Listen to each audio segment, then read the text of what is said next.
Joe says to Jameer, "Thank you for inviting me to your party." How will Jameer reply? Will he say, "I'm glad you can come"? Or will he say, "I'm glad you could come"? Luis supposes that the conversation is happening at the party. Thank you for inviting me to your party.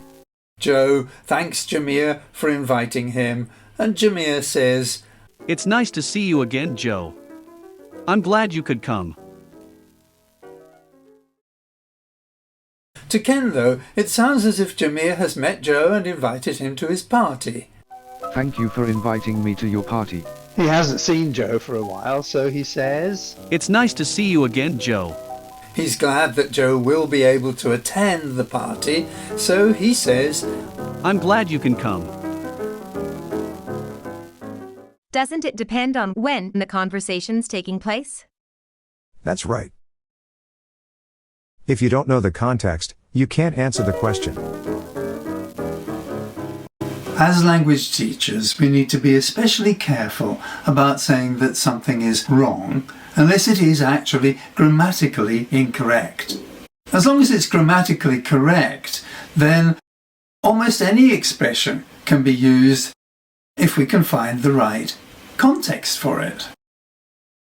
And as language learners, we need to be aware that something that is incorrect in one context may perfectly well be correct in another context.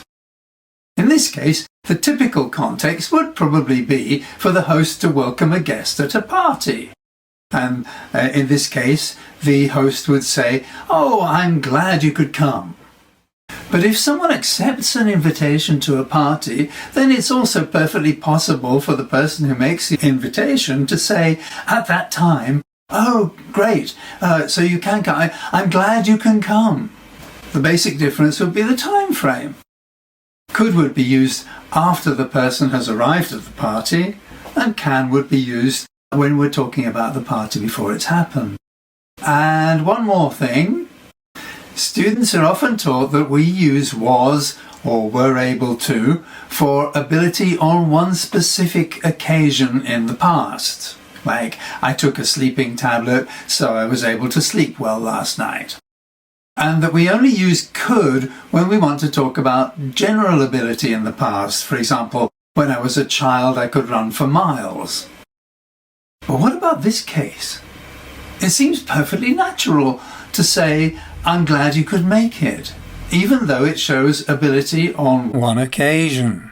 Clearly, the reality is rather more complicated than the grammar books are telling us. For more information on this topic, click the video link at the end of this video.